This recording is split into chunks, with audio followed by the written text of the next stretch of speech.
How you doing, guys? So this is a little bonus video in response to a message that I received saying, effectively, is it possible to play the King's Indian defence against the Italian? That individual was saying that they've got trouble, experiencing trouble facing the Italian opening. So the short answer is no. You cannot play the King's Indian defence against the Italian. The reason is because the King's Indian defence, I think it's generally played against probably one of these two, like say d4, and you play knight here and bishop out here. The Italian, however, they play e4, you play e5. Both knights out, and then it's this signature move, bishop to c4. Okay, so if you don't play e4, e5, and basically these moves in the first two moves, it's not the Italian. Okay. However, what I'm guessing that you're asking is for people who play the Italian setup with pawn there, knight there, and then bishop out here, can you play a King's Indian-like setup? In which case, there's a different answer. Okay, so what I've done is I've created for you a little lichess study, and we're going to go through the most common lines if you try to take this approach. What you have to understand is, right, if you're going to be a purist about it, it ain't a King's Indian, right? So what it is the modern defense, right? So if they play pawn to e4, so we're going to start with a couple of lines where they get this full Italian setup, all right, with this, okay? And you go King's Indian style with pawn to g6. This is the modern, okay? And the reason it's called the modern, so it's now like 100 years old or so, this idea, is that in these hypermodern openings you are refraining from competing for the centre directly with the move e5 or the move d5. So you're saying, I'm not going to contest the centre straight away. What I'm going to do is I'm going to line up pieces that are going to be looking towards the centre, right? And maybe even both bishops could fianchetto. And then I'm going to come after the centre later. So it turns all the kind of classical opening theory on its head. And it was an idea that gained quite a lot of popularity in the early 20th century. I'm no chess historian, okay?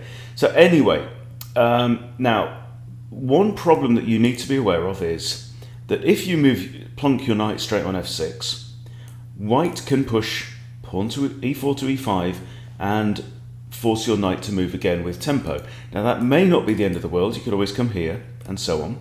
However, what you have very often is that you will have, for example, pawn coming to d6, okay, and this is, I think, called the Piet's defense if you play that straight away, with the idea of them bringing out your knight and fianchettoing your bishop, okay, but anyway. So we have knight out here, and you fianchetto your bishop on g7, and white's next move is this, bishop out here. Now this is not going to be the most common move order that you see, right, but from this point we're going to follow white's most likely responses, and I'm showing you this at the 1600 level on lichess, okay, with Blitz and Rapid and upwards, all right? So 1600 is equivalent to maybe about 1300 on chess.com, but it's the lowest the lichess player database goes.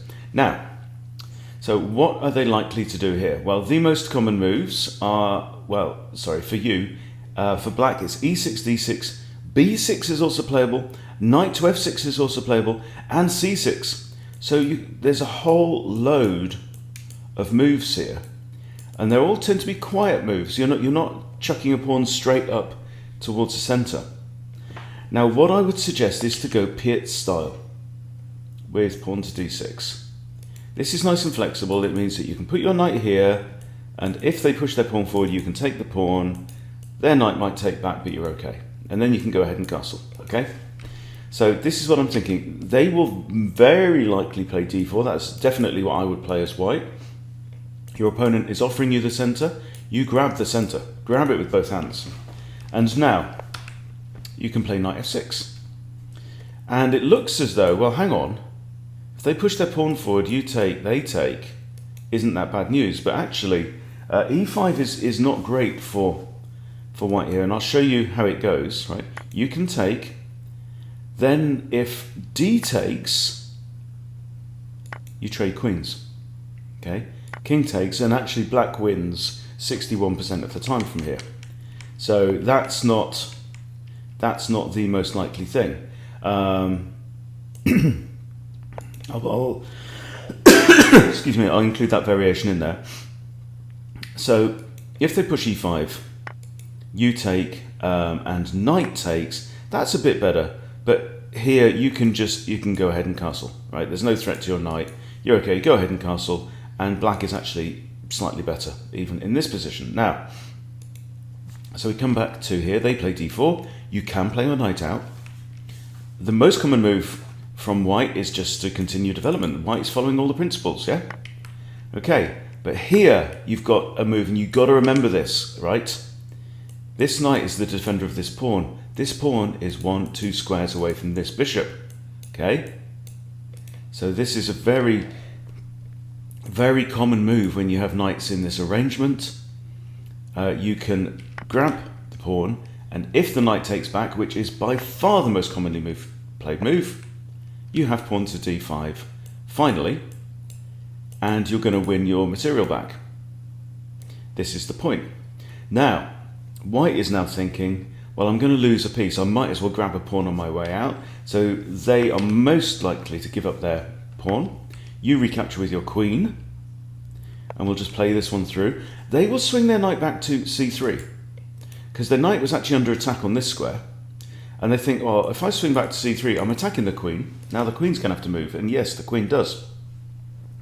And where do you move your queen? Well, there is one position on the board that is better than all the others, according to the results on Lichess. Queen e6 check is not good. Don't play that. Queen a5 is possible, which pins the knight on the king. But the best move by test is queen h5. Queen h5 also kind of pins this knight, but this isn't really the point. So they're most likely to go ahead and castle, and what you do now is you play bishop to g4. Remember this, it comes up again. Right, so now we're really exploiting this pin. Now it's a proper pin. So now this knight can't move, and what you're threatening to do is knight takes, and if pawn takes, you've opened up his king, right? If queen takes, you trade queens, and you've opened up his king, and given him some isolated pawns, and black is just in a better position here, and actually from here goes on to win 54% of the time at that level. Okay, let's look at another variation that you may find in that full Italian setup after 3 moves. Okay, like we say, Pietz, you can play d6 at any point. Bishop out here, and they bring out their bishop. Now we're going to play d6. Now what if they play knight g5? Knight g5 is the second most common move after pawn to d4. Knight to g5 looks aggressive, right? They've got a bishop and a knight looking down at the f7 square. Okay, but this is actually not great for white. You just calmly push your pawn forward from e7 to e6, and the attack is over. Okay, so what you're going to see most likely from here is pawn to d3, reinforcing this bishop, and defending this knight. You can now develop your knight. They castle, you castle, they bring out their knight. You bring out your other knight, and the computer here has black at minus 0.1. That's a tiny, tiny edge for black. However, in real life at that 1600 level, black wins 61% of the time compared to 36. If they bring their bishop out to here, this is the second most commonly played move after actually a3. In fact, we'll just look at a3 because it's the most common. a3, and you can push your pawn forward, attack the bishop, takes and takes. Now their bishop has to retreat, and now you can come out and attack that queen. Okay, now, and that's the most common move, and you're absolutely fine as black here. If they play bishop to e3, this is a terrible blunder, because guess what? You can push here, attacking this bishop. Now he does have a pawn, but you've got a spare attacker. So even if he takes and you take back, you're attacking the bishop, right? But once the bishop moves back, now look, again, same pattern. These two push forward, you're going to win material. Okay, so that's all good. With the Italian shape, you play d6 and you should be fine. Now, let's look at, they play this, you play this, and knight to f3 is only the second most popular move at this point, at this level. It's played just over 1 in 4 times, but nearly half the time they're just going to grab the centre of d4. So let's look at a couple of ideas down there. You play your bishop here as normal. The most common move here, again, is knight to f3, right? So again, you play bishop there, pawn to d6. They'll play their other knight out, very principled, and now their bishop comes out, and we're in kind of the same situation. Castles, castles, and now you spot this pattern, right? You're trying to entice the knight there, and you're going to win yourself a pawn. Well, you haven't actually won a pawn because they've grabbed the pawn, but you are in a stronger situation, and they'll bring their knight back here, put queen here, and blah, blah, blah. Okay? All good.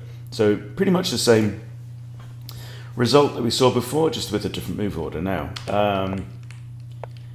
How about they push pawn to e5 here? And this is actually a mistake from white. White is in a strong position here. Pawn to e5 is not good. It's tempting. They're thinking they can stop your knight from coming out to f6, but you don't have to worry. What we're going to do here is we're going to throw everything.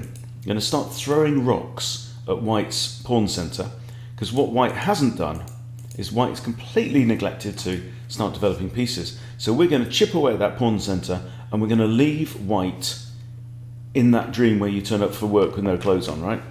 So pawn to c5, saying I'm going to start chipping away at these pawns, right? And white will go, oh no you don't, I've got c3. And you go, well, okay. And now he's got his pawn centre again. And there you go, I'm going to chip away again. How about d6? What have you got to say about that? Most common move from white, pawn to f4. Notice that all of white's moves so far, 6 moves, all of them pawn moves. Okay? And what do? You take it again. And then he gets his pawn centre back again. The same pawn centre that we've had for like 4 turns. Yeah? But what he hasn't got is any development, and that king is suddenly starting to feel a cold wind blowing up his trouser leg. Right? You bring your knight out, they bring their knight out, you pin the knight, they pin your knight. Okay?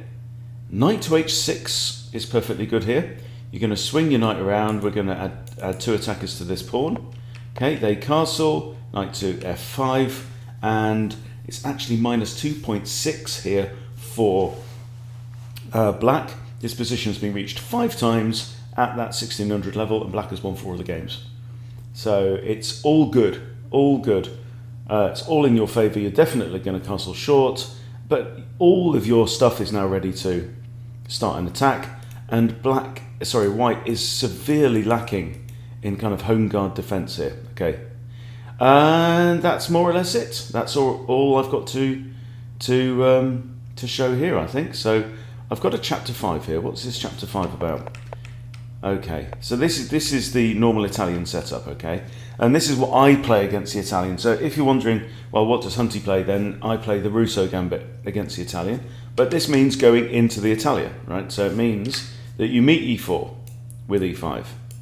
And then when the knight comes out, etc. So that's what I do, but we don't need that chapter in there. I will delete that one.